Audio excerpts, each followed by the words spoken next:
1, temperament, the courage of a Lionheart, 2, technique, and 3, physical strength. His physical strength's number 1, his tenacity to work hard, his work ethic that he just constantly worked so hard at everything that he did. Gary Player's golf swing was what it had to be to compete, being 5'7" and 145 pounds, 150 pounds. He used every fiber in his body to its maximum potential. He was a man ahead of his time. He lifted weights, he exercised, he made himself as strong as he could, as flexible as he could, so that he could maximize the body that God gave him. First one that really made what everyone does today, be aware of physical fitness in golf. I mean, now you can't go to a tournament where all the players are not in a physical fitness van. They're all in there.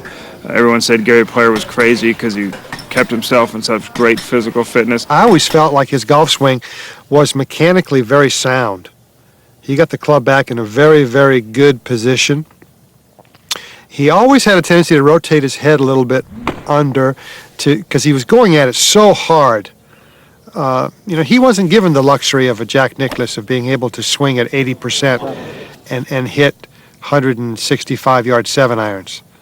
He had to always go at it at 90% or more. A real little man, probably 5'6", 5'7", hit the ball a long ways for his height and size. Really swung hard. I mean, I'd have to say one of the hardest swingers in golf. I mean, he went at it.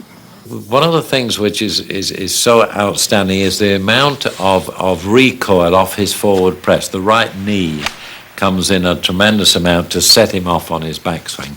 A lot of players today with modern technique, you don't see the forward press like you used to do with the more elderly players, the 1920s and 30s players. But Gary has a tremendous inward press of the right knee to set him off on the backswing from where it flows. He's always been frightened to death of the left-hand side of the golf course. He's tended to save the frightened to death of coming through, and therefore tends to get underneath, which crosses it over. So as long as he turns through, he's got it nicely open here now, and as he would say, I cannot get it too open at the top of the backswing, so he likes to get a softness here and to turn through to hit it. So club on line, face open, turn through as I hit it. Now that's the completeness of a Gary Player.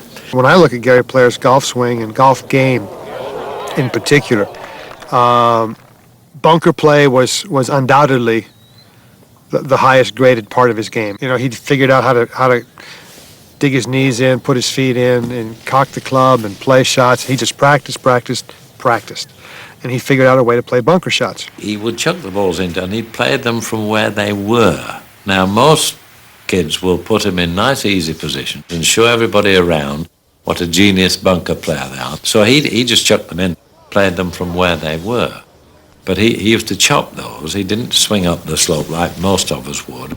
We'd say uphill slope, swing up the hill. He used to stick the club in the sand just about half an inch behind and just pop them out. He played all the difficult ones. He practiced all the difficult ones. He was a very good putter who periodically could be a very great putter. And he would, that little pop stroke of his served him well over the years. He held himself very still, knees fairly, not quite as much as Arnold Palmer, but was definitely holding himself particularly still, and very much a hand and arm, as opposed to today, it's very much more with the shoulders. But again, I think that's to do with the speed of the green. But Gary, not much follow through. I mean, he hit just through the ball and chopped and stopped. It was. But as I said, that's the stroke of a short putter, if you like. And of course, as he got further away from the hole, that did soften a wee bit. But he almost used a stroke that you would use for short putts on the long putts. It was. If you think of his stroke and his putting stroke, he'd take it back and almost take a little divot because he just kind of pop it and pop it. I've always felt Gary Player was a good putter, especially under pressure. He really seemed to putt well on the weekends on Sunday, which is when you have to win tournaments. And I always felt that he was that kind of putter. He could get it done. His short game, if his long game wasn't good, his short game was the equalizer that got him to the winner's circle.